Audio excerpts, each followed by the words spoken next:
Então vamos falar sobre overtraining. Bom, gente, basicamente o overtraining é quando você quando você vai acima, vai além do seu treinamento ou do que você deveria fazer para o seu organismo. O X para o seu organismo quando você acaba estressando ele além do ponto no qual ele consegue se recuperar de uma maneira, digamos, habitual ou normal para o seu corpo, tá? Vocês lembram que no princípio do treinamento, no princípio da sobrecarga, a gente tem a questão da supercompensação, no qual você treina, você estressa o seu corpo, aí o corpo tem que... Aqui está o seu nível de condicionamento. Você vai lá e treina, força o seu corpo, estressa ele cai aqui o seu condicionamento porque você estressou, você depletou o seu organismo, deu aquela pesada nele, botou uma carga. Aqui era o seu nível de condicionamento normal. Você com descanso, boa alimentação, tudo mais, você volta a esse nível um pouco mais acima, certo? Essa é a questão da supercompensação. Você vai treinando e vai voltando, vai treinando, vai voltando, vai treinando, vai voltando. O overtraining, ele entra mais ou menos dentro dessa ideia aqui. O que acontece? É quando você treina, só que você não descansa o suficiente para voltar para o seu nível de condicionamento um pouco acima. Você vai subindo, aí daqui a pouco você não dá o tempo de descanso, ou então seu corpo está cansado o suficiente no qual ele não consegue mais subir esse nível. Então muitas vezes você pode atingir um certo platô de performance e tudo mais. Por conta disso, você não está conseguindo mais melhorar, porque muitas vezes você não está treinando direito, dando o descanso necessário para você subir. Ou então você pode ter os sintomas piores do overtraining, no qual você começa a perder rendimento. O seu condicionamento vai caindo. Você não consegue mais repetir as mesmas marcas que você tinha, a mesma questão da performance, o mesmo sentimento, a percepção de esforço sobre uma atividade que você está fazendo. Então esse é quando você está em overtraining. Essa percepção de esforço, você se sentir bem com a atividade, você se sentir mais cansado no seu dia a dia, você está se sentindo cansado, pesado, você dorme, mas não se recupera, é o dia inteiro cansado. Esse é um dos sintomas do overtraining quando você está no processo de overtraining, certo? Você está cansado o tempo inteiro, você fica irritado, tá? Você não está com muita paciência e tudo mais, porque você está cansado, seu corpo está estressado. Isso seria justamente o seu input, digamos assim, seriam os dados que você, dentro de você, que você está sentindo. Os outputs seriam as coisas de fora que podem estar percebendo se você está em overtraining ou não, seriam justamente seus dados dos seus treinamentos. Aí a gente pode botar a questão da performance que você vai estar tendo num treino de 10 km, treino de 5, treino de meia hora, seja o treino que for, no qual você vai vendo que você não está tendo mais o mesmo rendimento. Você vai correr aquele mesma distância, no pace que você está habituado, que normalmente você corre com uma frequência mais baixa, com uma percepção subjetiva de esforço mais baixa. Daqui a pouco esse negócio está cada vez mais dolorido, está doloroso, você não consegue mais manter essa mesma performance, está caindo e você está cansado, você está com o sono atrapalhado, porque muitas vezes o overtraining você fica com sono ruim, você não consegue descansar, seu corpo está tão ruim, digamos assim, depletado, precisando se recuperar, que até o próprio sono ele fica ruim, ele fica agitado, que o seu corpo está perturbado. Então é bom você saber que está na hora de você desacelerar o seu corpo para você não chegar nesse limiar. Porque o overtraining, nesse ponto que eu estou falando só numa questão de percepção, de sentimento, você se sentir mais cansado, de você não conseguir mais render no treinamento. Mas dentro desse ponto também, você está numa linha tênue. O seu corpo cansado e estressado, você se lesionar é muito mais fácil, porque a ativação muscular já não é a mesma, a resposta muscular não é a mesma, a recuperação muscular não é a mesma, então a chance de você ter uma contratura, de você ter um estiramento muscular é muito maior. E a musculatura também não trabalhando bem, você sobrecarrega as suas articulações, então a chance de você nesse período ainda machucar as suas articulações também é de grande chance, digamos assim, de você poder se machucar. E é interessante, aí entra mais uma vez a necessidade dos dados, de você ter os seus dados, os seus treinamentos, até mesmo os dados do seu descanso, de como que você está treinando, como que você está dormindo, aquela questão de pegar a sua frequência cardíaca de repouso. A frequência cardíaca de repouso, ela é um bom preditivo para você ver que o seu corpo está cansado. Pô, você tá lá, e normalmente você vai lá, todo dia você pega um horário X, tal, tá descansadinho, vai lá e pega sua frequência, tá ali batendo 50, 52, seja lá a frequência que for, essa frequência cardíaca. Aí daqui a pouco você começa a perceber que essa frequência que ficava ali naquele horário, naquele dia em 50, tranquilo, normal, ela começa a estar em 57, 58, seu coração já não baixa tanto. Esse é um dos indicativos de que o seu corpo está cansado e que ele está trabalhando para se recuperar, né? Então, o seu corpo está estressado trabalhando nisso, seja para remover os metabólicos, seja para recuperar uma musculatura. Ele não está bem, ele está cansado. Então, a sua frequência cardíaca de repouso ela já tende a subir um pouquinho mais, seu corpo está trabalhando um pouquinho mais. Essa é uma boa amostra de como você estaria entrando em overtraining. Um outro aspecto interessante, existem ferramentas hoje no mercado de planejamento de corrida, até mesmo acompanhamento de corrida. Um deles é o Training Peaks, tá? No qual você tem várias, digamos, linhazinhas lá. Linhazinhas são ótimas, né? Tem vários algoritmos que ele criou, que ele coloca, que ele bota lá o que seria o seu Training Score, básico lá, o seu TSS, o seu TSB, essas letrinhas aí que muito falam sobre a questão do seu condicionamento físico e do seu cansaço e do seu nível de aptidão atlética onde você está naquele momento, no qual ele vai pegando os seus testes para descobrir o que seria o seu 100% de esforço, tá? Aí de acordo com esse 100% você vai lá e coloca lá quanto que é o seu 100%. Então ele sabe que numa atividade X que você fez com uma frequência cardíaca Y, com uma pace Z, dentro de uma potência H, sacou, que você fez? Então aquela atividade teve tanto de estresse para o seu corpo. Aquele tanto de estresse que você forneceu para o seu corpo, de acordo com os algoritmos dele, tendem a ter um impacto no seu organismo tal. Então o seu cansaço do seu corpo, ele bota lá um xizinho e vai lá para baixo.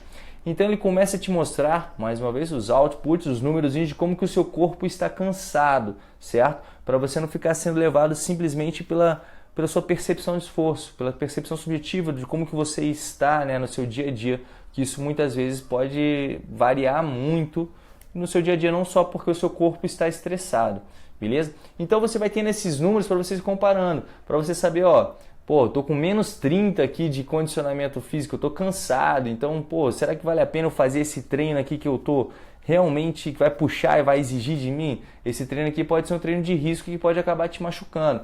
Então você se conhecendo, você sabendo como é que está a sua performance, como que você vai mensurando isso tudo, certo? É uma maneira de você minimizar esses efeitos. E principalmente, para quando o aluno, eu uso o Training Peaks, tá? Eu utilizo esses algoritmos e tudo mais para saber quando é aluno. Meu aluno chega para mim e fala, eu estou muito cansado, eu não vou conseguir correr, eu não vou conseguir fazer. Aí eu vou lá e mostro para ele os números. O número aqui fala que você é capaz, que você pode ir. Isso pode ser só um cansaço mental, mas o seu corpo aqui diz pra gente que você pode fazer o treino, que vai dar tudo certo, não tem problema. E até agora isso vem dando certo. Muitas vezes, porque a gente tem que tentar dividir um pouco justamente o que é o overtraining fisiológico do seu organismo, de como que o seu corpo está cansado e como que a sua mente está cansada sobre aquilo. Que é justamente esse que é o grande problema, porque tem gente que não cansa a mente, que quer treinar mais, você tem que puxar o freio e falar, meu irmão, calma aí, velho. Calma aí que seu corpo está cansado, a chance de você se machucar é grande. E daqui a pouco, quando o cara se machuca, ele tem que ficar parado sem treinar, que é o pior dos mundos, né?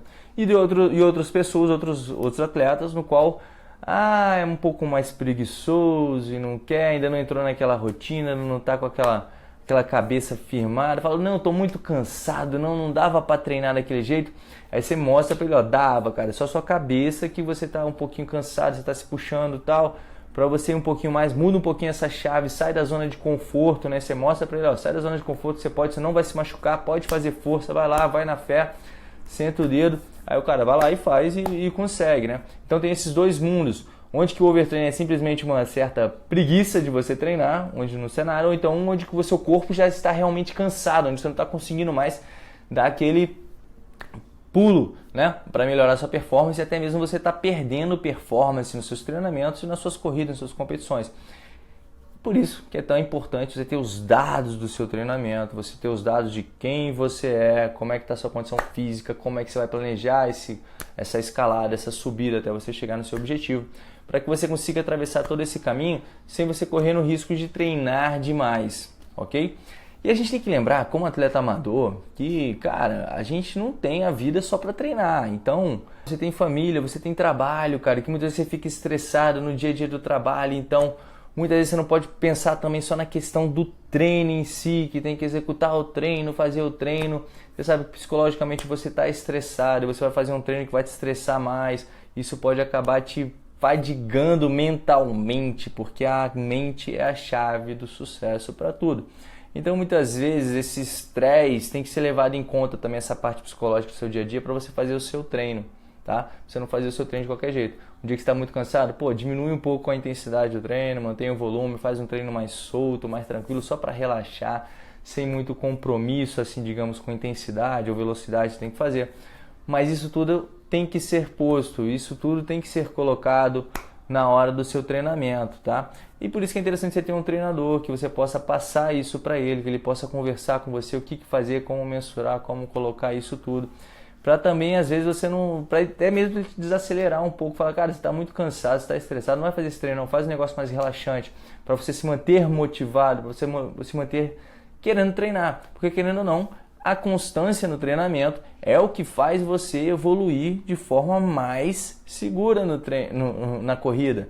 Em qualquer coisa, né? Só você se manter constante. Aquele negócio de, pô, faz a prova e acaba, perde a constância. Eu vou tirar férias agora, um mês, aí engorda 5 quilos e depois volta agora para a próxima prova. Aí você não faz. Ou então machuca, volta, machuca, para e volta, machuca, para e volta. E o seu nível acaba que você não consegue nunca, você está sempre patinando no mesmo pace. Seu pace nunca evolui, dá aquele tchan, aquele a mais e tal, você está sempre ali, vai e volta. Mas aí também é aquele negócio, é o que você quer para você. O que você quer para você na corrida, no esporte. Eu acho que fica muito doloroso ficar fazendo isso, patinando sempre nos tempos. É melhor botar uma constância, um treino mais juntinho, certinho, tudo mais, encaixado, você entendendo por que você está fazendo o que você está fazendo, não ficar naquela doida de hoje eu vou correr mais porque eu estou me sentindo melhor, então eu vou correr mais, ou então hoje eu vou correr menos porque eu estou só de preguiça. É bom você entender isso tudo e ter os dados para você se avaliar. E voltando aqui, o overtraining, para você saber muito bem quando você está chegando nesse nível de overtraining, então quando você está simplesmente cansadinho. Tem os dados na sua mão para você conseguir mensurar isso. Os dados do seu treino, os dados do seu descanso, tá? Para ver como é que o seu organismo está trabalhando. E vez ou outra também, muito bom é fazer um exame de sangue para ver como é que andam as suas taxas, testosterona, cortisol. Essas coisas elas trabalham muito com o estresse do seu organismo. Então eles demonstram como é que o seu corpo está respondendo, entende? Como é que ele está estressado. Então acaba que você tem um outro output para falar sobre o seu treinamento. Quando você estiver cansado, assim, tudo mais, você não está se sentindo bem, vai lá, faz um examezinho, conversa com o seu médico, avalia tudo para ver se dá para dar uma continuidade nos treinos, se tem que dar realmente uma desacelerada, que aí você vai com segurança rumo à corrida perfeita. Tá bom, gente? É bem interessante você ter os dados, você ter consciência sobre o seu treinamento, sobre o seu planejamento de treino, para você chegar no seu objetivo de maneira mais feliz e segura. Beleza? Andrei, sou corredor de 4, 5, 6 e ontem fui testar nos 15 km em Mogi das Cruzes. Consegui concluir a prova em 1 hora e 4. Quanto tempo preciso descansar depois dessa prova? Esse negócio de quanto tempo eu preciso descansar depois da prova, isso aí vai depender muito do seu... Isso que eu te falei para vocês, a questão do Training Peaks, que é uma das ferramentas que te gera um algoritmo de acordo com o seu estresse, o quanto que esses 15 km estressaram o seu organismo, entende? O quanto que isso estressa. O Garmin, que é um outro dispositivo, que é o relógiozinho, ele normalmente dá para a atividade que você faz. Pô, essa atividade que você fez, você precisa descansar 3 horas. Essa atividade que você fez, você precisa descansar 36 horas. Atividade leve recomendada. Então ele já pressupõe, de acordo com os dados que você coloca aqui, aquele nível de atividade para você, quanto que estressou o seu organismo, quanto que seria interessante você descansar. Então, essa 1 hora e 4 que você fez, eu não sei a intensidade, qual foi o impacto disso no seu organismo, tá? Para eu te falar precisamente quanto que você deveria descansar. Mas aí também vai depender, cara, do momento do seu treinamento, onde que você tá.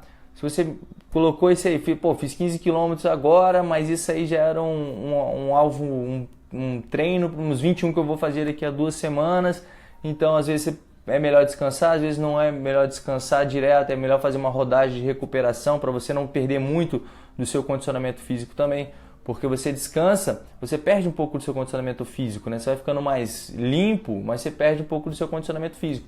Então é justamente o tal do polimento, que você vai descansando o seu corpo, mas tentando manter o condicionamento físico que você adquiriu com estresse no seu corpo, beleza? Então, por isso que é interessante você ter os dados para você saber quanto que você tem que descansar depois de uma atividade dessa. Se a atividade for muito intensa, se não for muito intensa. Atividades muito intensas normalmente é 3 dias, tá? Para você dar um bom descanso para o seu corpo, mas tudo depende, gente. Boa noite, Andrei. Com o ano acabando, é bom nesses últimos 2 meses e bom dar uma freada nos treinos como tiros e rodagens muito longas. Valeu! Danilo, uma das dicas é essa, mas tudo depende também qual prova, onde é que está o seu objetivo, né? O ano está acabando, mas tem gente que tem prova, por exemplo, da Disney em janeiro, então você está chegando no auge agora do treinamento, do volume de treino. Então vai descansar só mais para frente. Tudo depende da sua periodização, de como está o seu planejamento no ano. Se o seu planejamento já acabou suas provas, é interessante você diminuir um pouco a intensidade dos seus treinos, manter um pouco mais exatamente rodagem, para você estressar menos o seu corpo, diminuir um pouco o volume, mas se manter em atividade, né? Uma coisa interessante também assim, nesse período é dar uma esquecidinha da corrida. Se você é só corredor, vai pedalar um pouco, vai nadar um pouco para manter o cardio, manter o corpo em atividade, mas já vai começar a desestressar a articulação, a musculatura, tudo que você trabalha exclusivamente na corrida, digamos assim. Então você continua trabalhando com a saúde, com o seu bem-estar, tá? Só que fazendo outras atividades acessórias. É o tal do cross-training, tá? Você cruzar os treinamentos para você desestressar o seu corpo daquela atividade que ficou ali 10 meses batendo.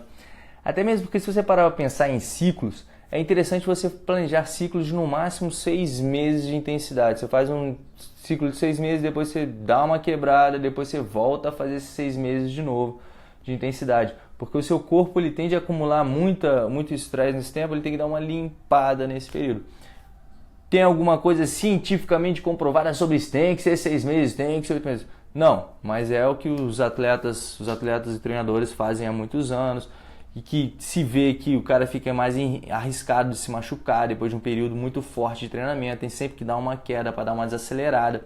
Mas é aquele negócio, com consistência no treino, você dá esse pico de 6 meses, descansa, outro pico de 6 meses, descansa, e você vai indo só evoluindo o seu condicionamento físico, beleza? Então tem que treinar, descansar, treinar, descansar, treinar, descansar. Se descansa demais, relaxa demais, perde condicionamento, não. Perfeito, Jayan, do Francisco Henrique. Isso mesmo, se descansa demais, relaxa demais, perde o condicionamento sim. Se não está mais, é a questão do uso e do desuso do seu organismo. Tudo que você usa, o seu corpo está se adaptando, está trabalhando para manter aquela questão ativa. Mas se você não estiver usando, rapidamente ele perde aquela, vamos dizer, como que eu posso botar de uma forma simples, ele perde aquela função, ele deixa de trabalhar, de se concentrar naquela área. É bom você para pensar, por exemplo, um exemplo clássico é o braço de alguém quando quebra um braço, imobiliza o braço. Ele pode imobilizar o braço por 1 semana, 2 semanas. Cara, você vê como que o braço fica mais fino, porque aquela musculatura, ela perde o tônus muscular porque você para de trabalhar aquele músculo. Aí o seu corpo entende que não há necessidade de trabalhar aquela musculatura, de recompor aquele músculo, deixá-lo mais forte. Então a gente pode deixar ele mais fraquinho mesmo que não está usando, não vai fazer. Então você acaba perdendo justamente o tônus muscular, essa força, essa habilidade naquele braço, porque você deixou de usar. Esse é um dos grandes pontos, até fazendo um parênteses aqui, de uma grande discussão que tem entre ortopedistas e fisioterapeutas sobre imobilização de um pé, por exemplo, quando torce, tem um entorse no tornozelo, que é imobiliza ou não imobiliza o pé. Muitas vezes eles já viram que é menos danoso você imobilizar o pé, fazer gelo, fazer as coisas todas, tomar cuidado para não botar o pé no chão, mas manter um certo movimento do pé, do que deixar ele imóvel e depois ter que fazer uma recuperação dessa imobilização. É um assunto mais profundo, mas é só para ilustrar um pouco aqui essa questão do uso e do desuso, beleza? Eu sou corredor de 5 e 6 km e próximo ano quero chegar à marca de 10 km. Como devo ir aumentando os treinos e qual a frequência ideal de treinos? Maicon, vamos lá, de uma forma geral você tem que treinar pelo menos 3 vezes na semana, cara. Corrida 3 vezes na semana. Você pode treinar mais vezes outras atividades, como bicicleta, natação, musculação, os treinos funcionais, educativos, tudo mais. Beleza? Interessante que você faça isso. Uma coisa que é interessante que você faça também é você não aumentar mais de 5% semanalmente a sua carga de volume e intensidade. Você ainda aos poucos fazendo isso. Você vai aumentando gradativamente. Você pode fazer uma carga de subir 5% a cada semana. Aí na 4ª semana você desce um pouco 10% para você dar uma respirada, uma recuperada e assim você sobe de novo. É uma das maneiras que você pode fazer, mas fica muito muito assim, tem que tentar individualizar isso para você, tá? De acordo com a intensidade, de acordo com o seu momento, onde que você tá. Isso não pode nunca ser deixado de ser levado em consideração, tá? Qual que é o seu 100% na corrida, qual que é a velocidade que você está fazendo, como que o seu corpo está se comportando na corrida, para ir gradativamente trabalhando com volume e intensidade, para você chegar lá de maneira mais segura. Boa noite, Andrei. Por quanto tempo posso ficar correndo na frequência máxima cardíaca? Pode trazer algum perigo? Depende de que valência? Boa, Vladimir. Muito bom, cara. Boa essa pergunta. Vamos lá. O tempo que você vai correr na frequência cardíaca máxima... Bom, frequência cardíaca máxima. A gente está falando de seu máximo de BPM. Normalmente a gente não consegue... A gente tem uma forma subjetiva. São testes submáximos, supramáximos, que vão falar, olha, é mais ou menos 180, 190 o seu batimento cardíaco máximo. Esse máximo quer dizer que você vai conseguir ficar fazendo o seu trabalho ali durante um período bem curto. Você não consegue trabalhar no seu máximo durante muito tempo. Exatamente por conta dos substratos energéticos que são trabalhados, a questão do aumento da acidose no seu organismo, no qual você é cortado. Você tem um limite bem pequeno de energia para ser trabalhado nessa frequência cardíaca máxima. Você não consegue disponibilizar muita energia com a frequência trabalhando tanto. Então você teria que ter uma resposta energética muito mais rápida e veloz que o seu corpo não consegue com a frequência cardíaca máxima, tá bom? Esse máximo é um preditivo para você depois ir lá fazendo as escalas de onde seria interessante você trabalhar o seu organismo. Tanto que hoje em dia muitos não trabalham mais com frequência cardíaca máxima, trabalha muito com limiares de lactato para você trabalhar, porque o limiar de lactato sabe onde o seu corpo está deixando de trabalhar aerobicamente, começando a trabalhar anaerobicamente, e que daqui a pouco, depois ali da linha da anaeróbica que você está trabalhando, ele vai ter uma queda, vai quebrar. O grande ponto de você trabalhar com frequência cardíaca máxima, trabalhar muito tempo com frequência cardíaca máxima, é a intensidade, a pancada que você está dando no seu organismo. Tende a ser muito forte a atividade quando você trabalha com frequência cardíaca máxima, tá? Nisso, você lesiona a sua musculatura, você lesiona a musculatura cardíaca também, tá? Nessa porrada, você agride muito o seu organismo e o descanso é um pouco maior. Além do que, psicologicamente falando, se você trabalha no máximo o tempo inteiro, você já fica psicologicamente limitado, porque é um desconforto muito grande você treinar com a frequência cardíaca batendo lá com o coração na boca. Então quando você tem que treinar pensando que, vou treinar de novo aquele treino pesado para danar, você dá uma caída, você, não vou treinar não. E outro ponto é justamente esse da recuperação, né? Você tem que ter um tempo de recuperação maior. Se você não recuperar não respeitar esse tempo de recuperação, a chance de você se machucar é muito maior. E tem alguns estudos também que falam, não de forma muito incisiva, mas que os treinos de forma mais prolongadas e mais baixa, com intensidade mais baixa, têm efeitos mais benéficos ao seu organismo e à sua performance do que treinar na pancada o tempo inteiro, tá? A gente tem que lembrar que quando a gente treina na pancada, que tipo de estímulo você está dando para o seu organismo? Como você está trabalhando o seu coração? Quando você trabalha com a intensidade mais alta, o seu coração ele tende a bater mais forte, mais rápido. Quando você trabalha com a frequência cardíaca mais baixa, ele tende a bater de uma maneira mais lenta. Você vai estar trabalhando um pouco mais o aumento da cavidade do ventrículo esquerdo, tá? Aumento da flexibilidade do tecido cardíaco, do músculo, essa cavidade, para justamente ele trabalhar, bombear o sangue, certo? Ele entra o sangue e sai. O outro, ele trabalha para bater mais forte.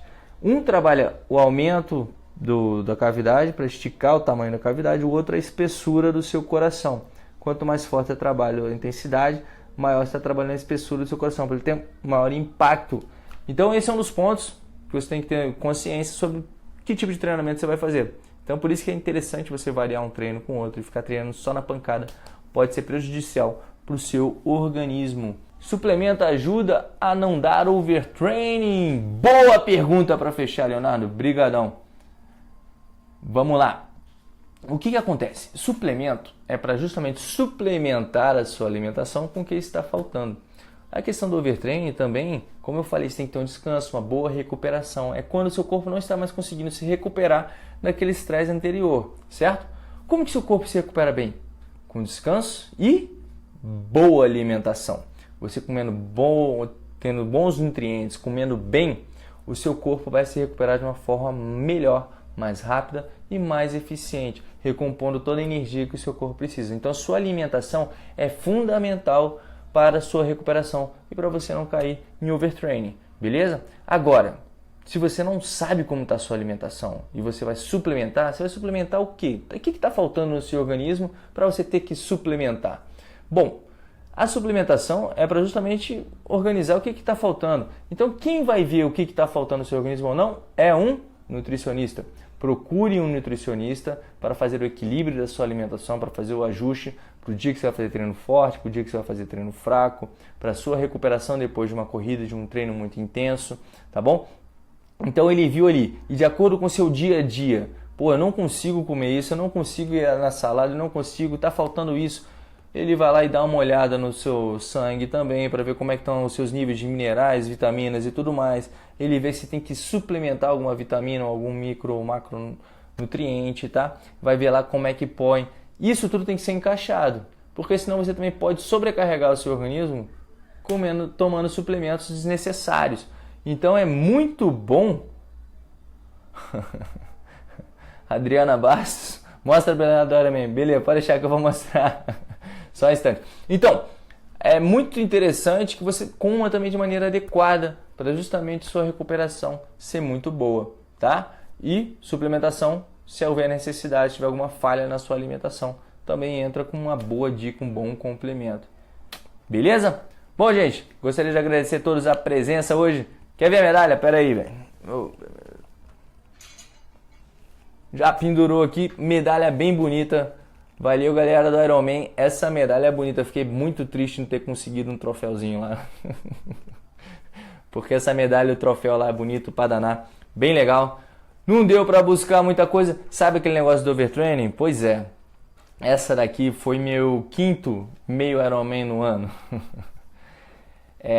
E eu fiz também um Ironman completo, fiz uma maratona, foram umas 4 meias, alguns 15 km em trail, meia maratona em trail. Então, o meu melhor período do ano foi lá no começo. Foi quando eu fui fazer o Ironman na África do Sul. Lá estava no meu melhor condicionamento, onde eu praticamente não estava treinando, não estava competindo, estava só treinando para chegar na minha competição. Na competição aqui era a minha maratona, mas eu acabei fazendo o Iron no meio do caminho com uma preparação também. E era onde eu estava melhor preparado. Depois disso, meu condicionamento, meu nível de aptidão física, assim, eu tentei trabalhar durante o ano inteiro para eu conseguir me manter competitivo, para eu conseguir me manter sem me machucar, sem me lesionar, participando das provas, me divertindo, curtindo, tudo mais. E consegui, posso dizer que eu obtive sucesso, não me lesionei de lá pra cá, mesmo tendo feito esse tanto de prova. Cara, pra ter noção, ó. Em março fiz um duathlon endurance, que aí foram 12 km correndo, 50 pedalando e 4 correndo. Beleza, foi bem, fiz força, tava voando. Fui pro Iron, Full Iron, 3.800 de natação, 180 de pedal e 42 correndo. Depois, 15 dias depois, já fiz o Challenge Cerrado, que é o meio Ironman, que é metadinha, 1900, 90 e 21 correndo. Depois disso, 10 dias depois fiz o Sesc, o A4 no Sesc, que era bem curtinho, então nem conta direito. Aí depois, Maratona de Porto Alegre. Peraí, os dedos estão faltando aqui. Maratona de Porto Alegre. Fiz a Maratona de Porto Alegre, que eu tive o convite do Kiko, lá do Montandu, para ir para o Costão do Santinho. Lá fui eu para o Costão do Santinho fazer a meia maratona lá no Costão do Santinho. Voltei do Costão do Santinho, fiz mais um 70.3, que foi o Endurance aqui em Brasília, do pessoal da MKS. É uma prova fantástica. Você que é triatleta, você que quer entrar no triatlon, fazer as provas da MKS, é fantástico. Bem legal a prova. Bom, depois disso, teve os 15 km no Trail Run do pessoal do Sunset, que foi uma semana antes de Boulder, outro 70.3, no qual eu consegui o meu melhor resultado em termos de performance, digamos, medalha, né, troféu. Fiz a minha melhor 70.3 da minha vida, foram 4 horas e 21 minutos, fiquei em terceiro lugar entre 2.700 atletas, terceiro lugar não, calma, terceiro lugar entre 350 atletas da minha categoria, onde eu consegui a vaga para o meu mundial do ano que vem lá na África do Sul, Porto Elizabeth. Isso foi em agosto. Depois ainda corri em setembro a meia maratona de Salvador, onde eu consegui o meu melhor tempo até então de 1:21. 1:21 na minha maratona. Depois eu ainda corri, fui para Aruba, fazia o 70.3 lá, o Challenge Aruba, mais uma vez. Lá fui eu nadar 1900, pedalar 90 e correr 21. Depois disso, ainda teve a Golden Four, que eu corri de novo 21, 2 semanas depois, uma semana depois de Aruba, para correr para 1:20 os quebrados, 1:20:50, um negócio desse. Por aí. Depois voltou. Aí agora, para fechar as contas, ainda teve uma maratona a meia que corri com a minha aluna, mas não conta não. Teve o short da MKS que eu fiquei em primeiro na categoria, foi bem legal, fiz meu melhor tempo no short. E agora para fechar as contas, fechar não, né, que ainda tem Pampulha no domingo.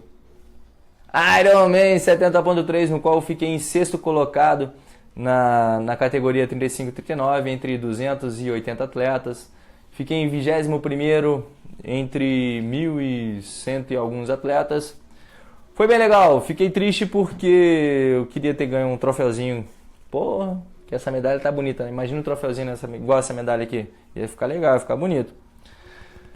Mas meu rendimento caiu, eu já não estava conseguindo mais, sofri pra caceta na corrida, minha corrida foi uma nhaca só, no primeiro quilômetro eu já estava cansado, a perna puxando, porque infelizmente meus treinos eu não consegui mais encaixar treino para melhorar minha resistência, então eu estava só conseguindo manter ali um negocinho ou outro, mas não estava colocando mais o volume necessário para conseguir ter aquela performance. Então, meu ano inteiro foi no fio da navalha. Segurando aqui, ó, onde que eu posso fazer força, onde é que eu não posso fazer força, como é que eu consigo força e ainda me manter competitivo e sem entrar em overtraining. Que graças a Deus eu consegui esse ano fazer isso tudo. E já estou entrando no planejamento de 2018, já com objetivos em 2019. Porque there is no finish line, não tem final, não tem linha de chegada. A gente sempre vai botando um caminho depois do outro, a gente vai vivendo. Porque minha chegada vai ser aos 105 anos batendo recorde dos 100 metros. Eu vou chegar lá.